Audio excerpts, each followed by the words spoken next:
ma'am हंदक लाइब हफ्ता से कार्ड रीडिंग येंसेको तो कार्ड रीडिंग से येंद्रिङैदा अखोइगे पेंडुलम स्वाइपेट येंगसेको अइना खनबा अइना निंगिबदो फंगनी और फंगोय अदुगा हाइदि करम कांदा यागदगे को यारगना याद्रगना याद्रेको हाइदि अयाबदुना करम कांदा करम नुमिता करम थादना हेना यागदगे अदुगा कइनो तौरगना याद्रगना को हाइदि अदुम मथंगी हफ्ता चेक तौबा हाइदुनेको अदु सिदा लाइसे को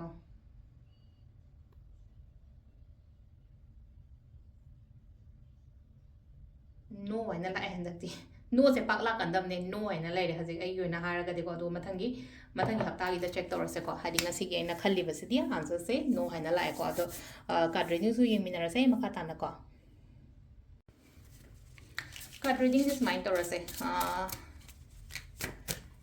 ट्राइन थोय लौथोगेको ट्राइन थोय हारगदि राशि तरानी थोयगेको आई सिदगी दुम फाइनम सदो संबक थम्मगेको अम्मा अनि अहम से मेश होइदोनिको अनि सुबने ब्रिश्य होइदोनिको अहुम मरी मंगा तरुक तरेत निपान मापन तरा तरामाथोय देन तराइथोयको अहम क्वाइ अहम से मेश राशि गिनिको लोकलिसेको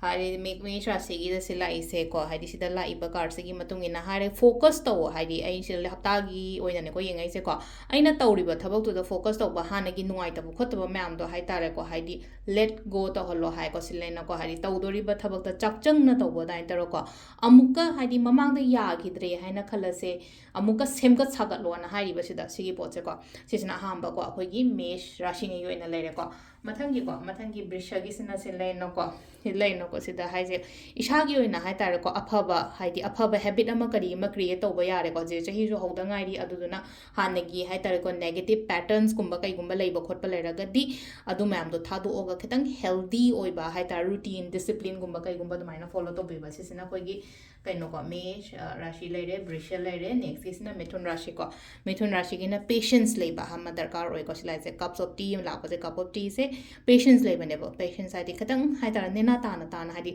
चा से पोंग साना थक्सलगदि लेइ पोकनिना अदुना हाइदि खतंग इंधब ngairo हाइदने अमा कयमने पेशेंस लेयो न हाइ को सिना को नेक्स्ट की अखोइगी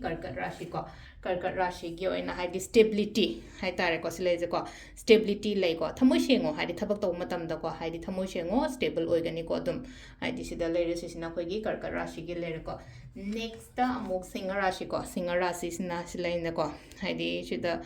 कईनो खरा आइगी ममांग सोइन थोलकनिको हाइदि अइना थिरुद्रगसु आइगी ममांग लोइनमक लाबुद अइना खनबा अइना निंगिबा पोतुसु अइंगोंदा ला अइना ओइरपो खोपा अदुमबसु ओइरिको सिदा अदुगा सिसेना अखोइगी कइना राशिगी ओइना सिलेना को शोर्निंगबा हाइतार को से लाइटेन निंगो खोइरमो सिलेना क्रिस्टल्स के कासु मैम लेरे क्रिस्टल्सु लेरे टैरो कार्ड्सु लेरे को सिलेजे को हाइदि सिदा आइगी ओइना अना तौरीब थबक्तुदा लेनको हाइदि थागतपो फोंदोकदि सोमो अइना पीरिबा मैमसे गिदमक्ता थैंक यू हाइबना चिंगबा सोगुम मैमसे को नेक्स्ट की तुलागी सिना सिलेना को सिलेसे हाइदि करीनो हाइ कांसिदा कॉन्फिडेंट लेयो अइना तौरीब थबक्सिदा लेनको कॉन्फिडेंट लेयो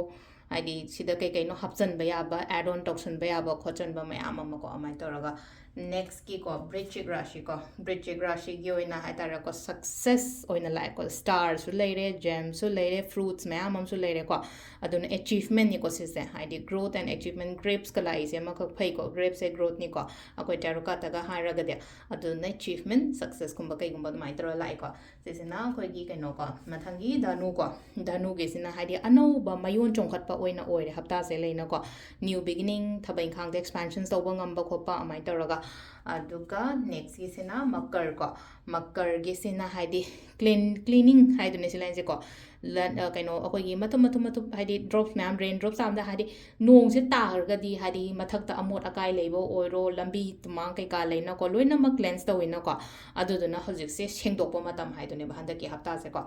ꯁꯤꯁꯤꯅ ꯑꯩꯈꯣꯏꯒꯤ ꯃꯀꯔ ꯔꯥꯁꯤ ꯂꯩꯔꯦꯀꯣ ꯀꯨꯝꯕꯀꯣ ꯀꯨꯝꯕꯒꯤ ꯑꯣꯏꯅ ꯁꯤ ꯂꯩꯅꯀꯣ